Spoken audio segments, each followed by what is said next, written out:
I just can't take no pleasure in killing. Just some things you gotta do. Don't mean you have to like. I like to dissect girls. Did you know I'm utterly insane? You want to know what happens to an eyeball when it gets punctured? You got any idea how much blood jets out of a guy's neck when his throat's been slit? Whatever you do, don't fall asleep.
What is up, everyone? DJ Nubis here with you on the Meltdown Radio podcast with a brand new episode of the Ghouls at Midnight with my ghoul brother from another ghoul mother, Mr. Tony of the Dead. Thank you for being here again, sir, as always.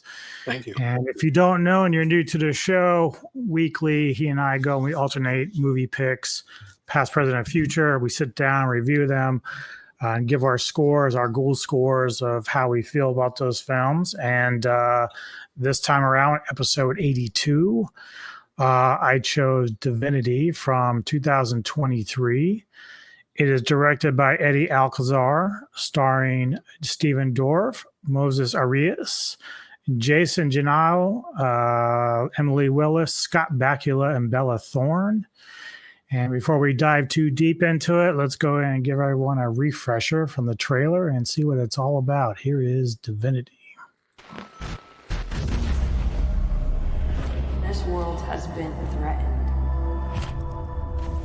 Reproductivity has been declining at a staggering pace. This crisis has a name. Divinity. True immortality of both body and mind. Just the right size to fit your pocket. Bigger, stronger, faster.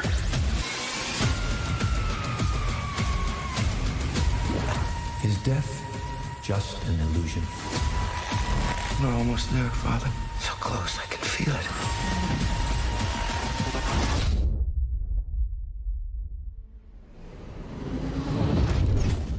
This world has been morally corrupted by divinity. Who are you? We're saving you from making it so much worse. Bigger. Stronger. Faster. You don't know who you're dealing with. What have you done?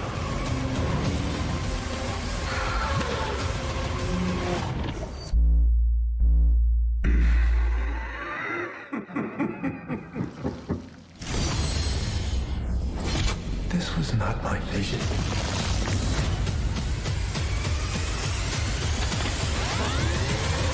It's the next level.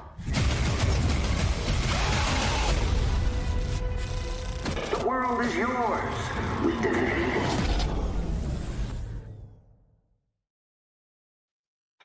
And there you have it, Divinity. So yeah, my choice in this was just kind of off the wall initially. I had been following a story from in real life of adult film star Emily Willis, who's in this film, and basically she's gone through some tough shit in last couple of years regarding her health and everything. So unfortunately, she's not even able to act anymore. She's like pretty much disabled at this point. But yeah, so it's a weird and crazy story with her. Her parents are in the process of suing a rehab clinic for not handling her situation right when she was overdosing or whatever. But either way, when I went down that rabbit hole, I found out she had done this movie called Divinity, mainstream. So when I started looking it over, I'm like, wow, this sounds kind of cool and interesting. I looked it up online. I bought the Blu-ray from it might have been Vinegar, I think. I might have gone for Vinegar. But so I said, okay, well, let me go and kind of check this out. I watched it the first time. I said, well, I think I might make this a pick because I want to be curious what you would say about it. Right. For the most part, you and I tend to kind of agree, like where our scores are with films. It's not always the same, obviously, but yeah, I'm always one of those people, especially within the last 5 years, where the weirder the movie is and more interesting I find it, the more I like it. And it's kind of weird because with horror and stuff like that, I tend to be a lot more old school with like all the grindhouse stuff and stuff like that. But yeah, these kind of films do stand out to me a lot of times. I think they're unique in their own way. So basically, Divinity is a 2023 American science fiction film written and directed by Eddie Alcazar. And it basically kind of tells the story of this scientist. Let me see if I get his name right. Where is it here? Sterling Pierce. He's played by Scott Bakula, who people will know from like, what was the show? What was it? Quantum Leap. Quantum Leap, yes. Thank you. And of course, he did one of the Star Trek shows for a little while. Mm-hmm. Is it Discovery? Is that the one he did? Okay. Yeah. So anyway, he plays this scientist who's trying to create a substance that would, grant people sort of like immortality in a way, or at least youth, forever youth. But Yeah. he's a more honest scientist. Like he's trying to crack the code, and his own health is deteriorating at some point. Then eventually he passes while his son, which is played by Stephen Dorff as an older version, takes over, and he's trying to do the same thing. However, Stephen Dorff's character Jackson Pierce is cutting corners, and he's actually using it for a different purpose. Like he still can create immortality, but there is a sacrifice that we find out later in the film as to how he achieves that. Oh yeah. But anyway, so we find is like these two beings from we don't really know where end up coming to the planet. Yeah, it's hard to say like where they're coming from and why. But they show up on the planet.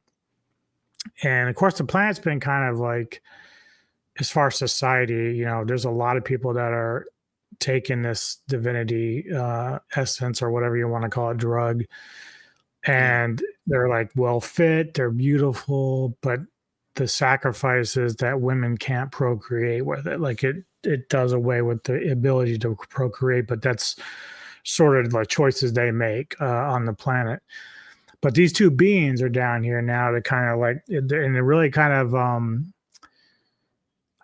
what do you want to say? They're very innocent in a lot of ways, because they learn as they get there. Like they're learning, like the one guy, they're brothers. So the one guy looks at like a martial arts magazine, and he starts learning like almost like Matrix style, like how to fight, real quick by just scanning the pages. And the film is shot in black and white, which is pretty cool. So I just want to get like, what was your first initial reaction to kind of watching this? Well, when I first saw that this was Vinegar Syndrome was putting this out, I was like, this doesn't have any interest in it. Scott Bakula was like an interest. I was like, because I like Quantum Leap, and I was like, I don't know, it doesn't look really up my alley. Well, now I had to watch it, and still didn't even know what it was about when going into it at first. It was definitely very Cronenberg. Yes, I agree. Which I've grown to appreciate more as I'm older, because they're really weird. And this really touches a subject matter, especially the ending. Like if you think about like if this was real, what would people actually still take it? And it's funny, they had to, I don't remember his name. I just saw it.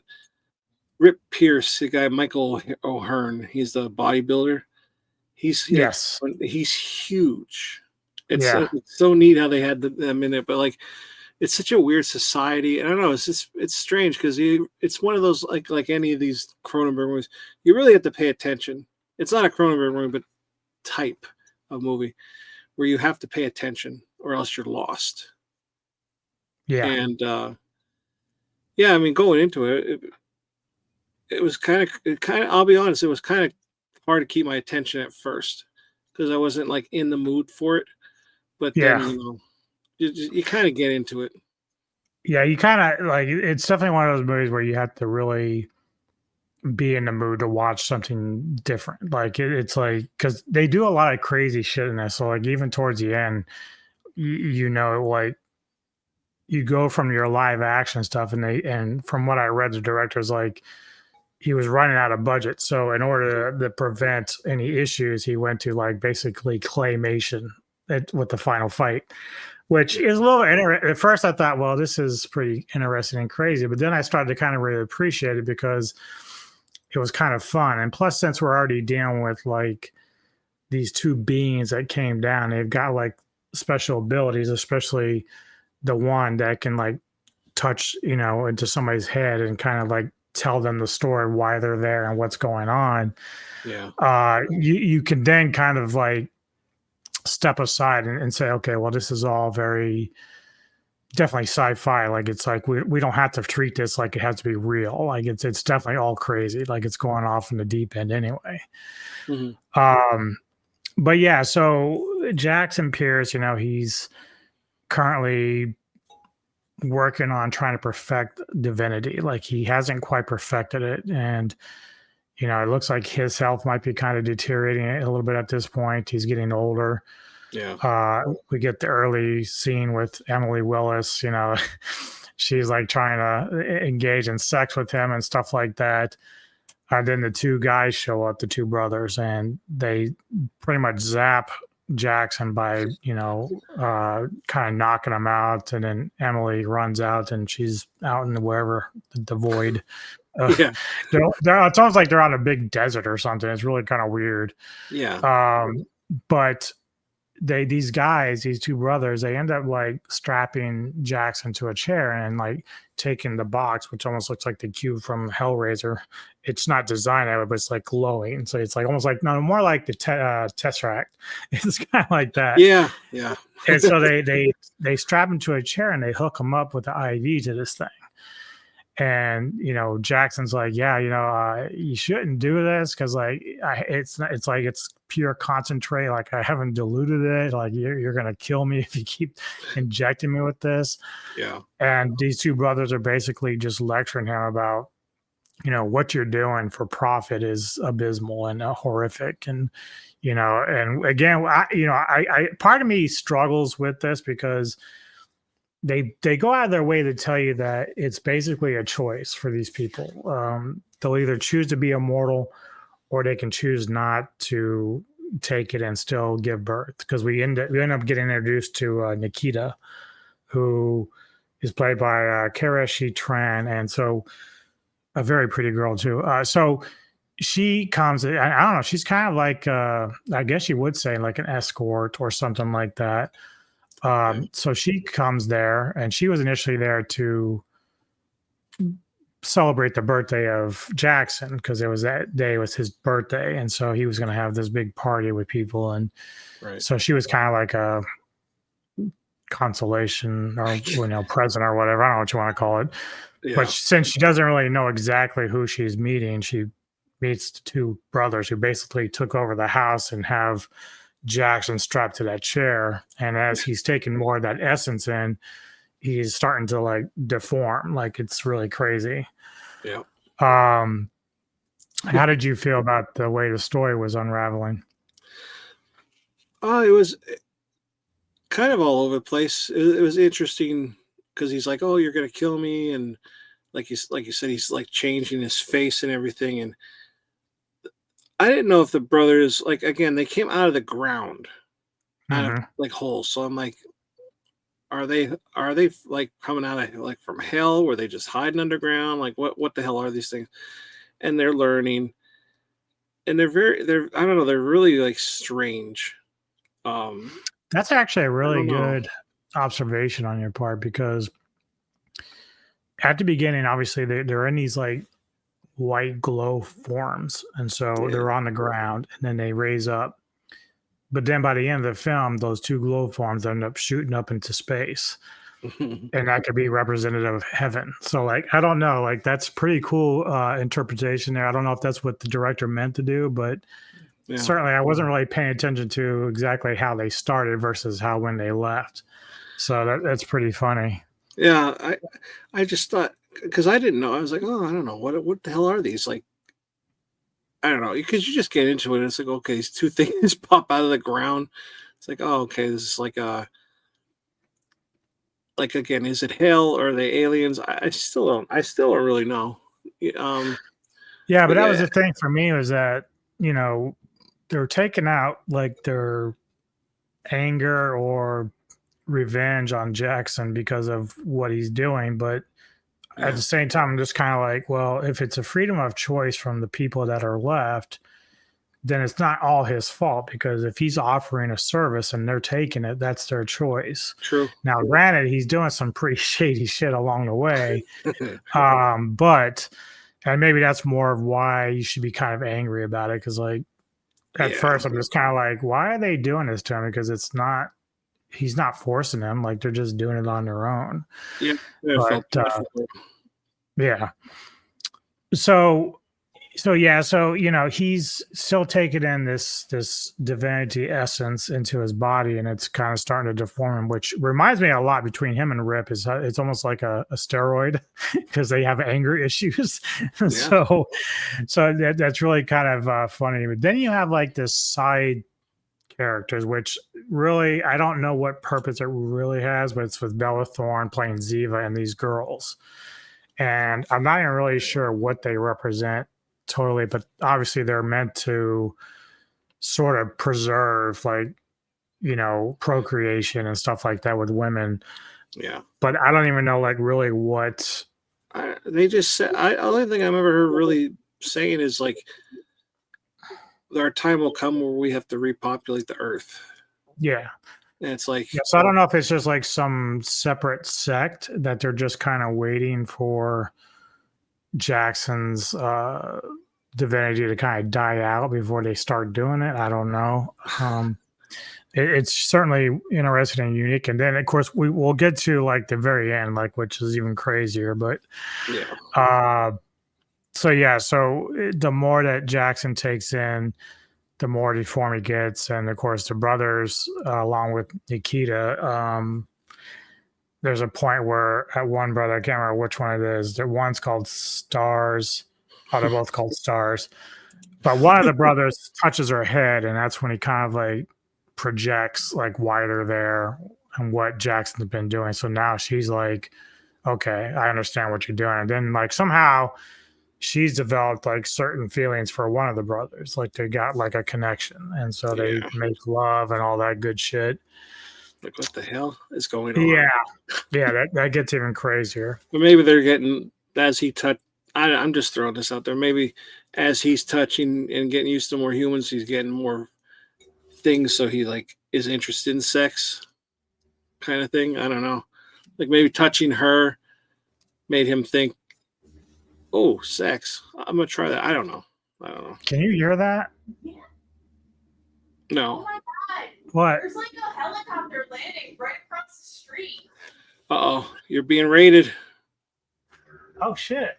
Yeah, hold on. Just real sec. I'm just going to pause.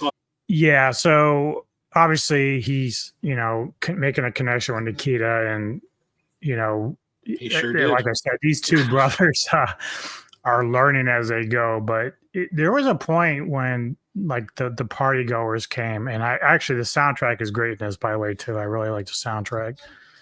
But there was a point in the party, because even though it's funny, they all show up, but Jackson's not there. But they're all taking the divinity and dancing around and stuff. But the other brother looked like he was pissed off that his brother was connecting with that girl. Yeah. And so I kept expecting maybe the brothers were going to fight, but it just never transpired that way. So I found that pretty interesting because he looked a little lonely.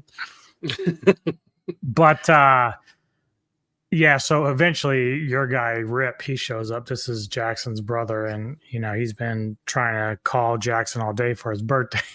And there's nothing funnier than watching this dude that's a bodybuilder killing his little box of present in. Like, it's like, Jesus Christ. I know. But he gets in there, and then just like all the shit just breaks loose. Like he finds his brother who's like deformed and really monstrous now. He's got his own guns and stuff and just crazy looking. And he shoots one of the brothers, shoots the brother that's having his girlfriend or whatever, and it just tells us that they're not immune to death. Like we know that they're, even though they can do certain things, they're just not immune to death. Yeah. Then we get some really cool scenes where the both brothers end up taking on Rip, even though the one is injured, but they end up smashing the shit out of fucking Rip's head outside. I thought to myself, there's no way these two are going to fuck him up. And it's like, oh, wait, they're not exactly human. So. Right. But then obviously Jackson gets loose, and now he's like just, fucking shit up and angry. The one brother that ends up passing from his injuries, somehow the other brother absorbs his energy or something. And of course, this is where the movie just starts like getting into weird territory, because as they're outside in this desert between Jackson and the remaining brother, they get into these weird fight sequences, and it's like claymation, like you would see on death battles or something. And I thought the way that Jackson passed away was hilarious because like he falls off the rock and just splats. Like I'm like, he's stronger than an ox, but he drops and just splats. And it wasn't like a very far drop either. It was just, Yeah. But then you get that sequence where like his face is like, it's like a face with just like the teeth. And he's like, I forget what he says though. It's something crazy, but it's like, I feel alive or some shit like that. And I couldn't help but laugh because it looked like something from like a cartoon or something. But the only thing with him, like his body, he was like huge bodybuilder body, but his face kind of looked like Tony from Total Recall. Yes, it has that like thing over here, but it's like kind of like bumpy. It was like everything else is kind of normal.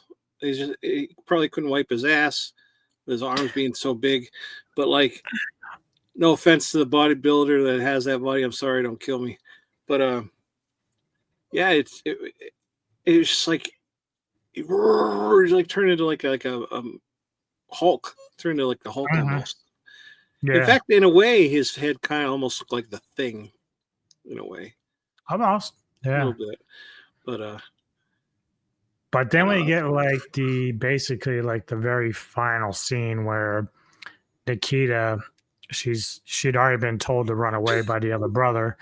And she's out there to that desert or whatever, and then that's when she comes across Bella, Ziva's, and the girls. Like, and then we have this like total white area. Like, I'm like, where are they? What is this? Is this a dome? What is this? So it's the one thing that's just kind of threw me is like how they fit into everything that's going on. But apparently, boy had super sperm because she's pregnant and ready to give birth. And as she does, the last scene that we get is like Ziva basically holding up this little mini tree. And I can only assume it's some sort of symbolism to deal with like giving life or something, or repopulating the planet in terms of plant. I don't know. I really don't know like what was going on there with that. Well, yeah, I guess you could think of it like that because it's a plant, it's new beginnings, start of new stuff. But the roots were a little weird. Yeah, they look like penises or fingers. I don't even know what the hell they were. Yeah, again, Alcazar really threw everything in the kitchen sink in this, like in terms of just like crazy looks and cinematography and stuff like that. Really, for most of the movie, like it runs pretty straight. Like it's just you're watching the characters, but then when it gets to the claymation and everything, it just kind of goes off in its own world. But anyway, like, what would your final thoughts be on this, and where would you rate it? Well, there's good and bad with this movie. The story is good.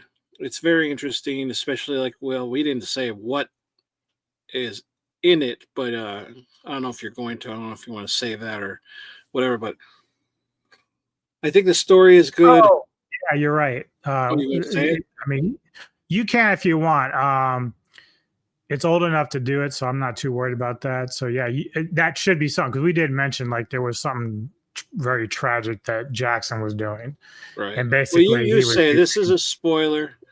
Yeah, if you want to stop and come back later, feel free to do so. It's on Shudder; you can watch it. But Jackson was using fetuses as a nutrient for Divinity. So obviously, his dad was not doing anything that nefarious, but Jackson found like a shortcut that he was going to do to kind of help create Divinity to a bigger power and get money off of it. So that's really where the kind of like the more drastic, horrific side of what Jackson was doing comes in, because obviously before that, I'm like, why is this a big deal? Like, why are they so mad if people are making their own personal choice? Yep. Well, it turns out that it has more to do with like how he was going about it. And so, that was That was a big twist. I was like, oh, now I don't really like them too much. Right. Yeah. And that's why it changes your perception of Jackson. It's like you no longer really feel that bad for him when he's getting his just due at that point. I imagine this was probably written around the time of the unaliving babies and stuff like that whole thing. So I'm sure that has something to do with this. But yeah, like I said, the story is good. It's interesting. And to quote somebody, I don't remember who it was, but on Shudder, the movie was good till it wasn't. And that's 100% how it was. I feel like I was fine with the whole movie until the claymation. Now, the fight claymation is fine, but I know you said he ran out of budget and all that stuff, but there could have been something better than that. I thought, what the fuck is going on here? Like, I feel like claymation would be harder than to just shoot like a shitty scene, you know? Yeah. Like, I don't care. I would have rathered like a shitty fight scene in their backyard with like obvious fake models around than the claymation. But what are you gonna do? That's what he did. But the black and white is good, but it was a little dark. I think it could have been brighter, but still black and white was good. I like black and white. I think color would have been even darker, but yeah, they needed to brighten this up. I think everybody did a fine job. They need to explain a little bit more about, like you said, those ladies that like when you first see them, you could see their skeleton like underneath their skin, and then it stops glowing. Like, what the fuck is this? Are they? Is it like kind of like Planet of the Apes, like the next Planet of the Apes movie, where they're like they have special powers now and they live underground stuff and they're all weird? I don't know. Is it how far in the future is this? It's crazy. Yeah, good idea. It's the type of movie I'm starting to appreciate more that I'm older. You know, I would have hated this like 20 years ago. But I don't know if I'd buy it. I don't think I would, but I think the thing that kills it for me is the ending. I'm glad I got to see it though. I didn't hate it, but it's right in the middle 5 for me. Like, okay. I don't feel like it's bad, but I don't feel like it's great. And the one character that was in it that played Star, that Moises Arias or whatever his name is, I recently started seeing him in Fallout, in the show Fallout. Okay. So I like him in that. He's really short and he's very devious, but he's like on the good side, but he's like, I don't know. He's like, and he kind of played that in this too. So I was glad to see him in that. But yeah, I thought it was an interesting movie. You know, that's all I could say. Yeah, so I agree with you a little bit. It falls off a little bit towards the end. I can appreciate what the director was doing, but it doesn't stay consistent with everything else that was going on. Right. Now I have a massive soft spot for films like this. You know, I won't say unfortunately because I appreciate the stuff that I like, but this movie in looks and everything reminds me a lot of a movie called Eraserhead by David Lynch. But only David Lynch's movie was a lot weirder. Like it just goes off the rails and it's way crazier than this. This has a little bit more straightforward shit, but similar vibe. I actually like this film. It's not perfect by any means, but I'm still giving it a 9 out of 10. I still like it. I'm not sure how often. Yeah, I'm not sure how far.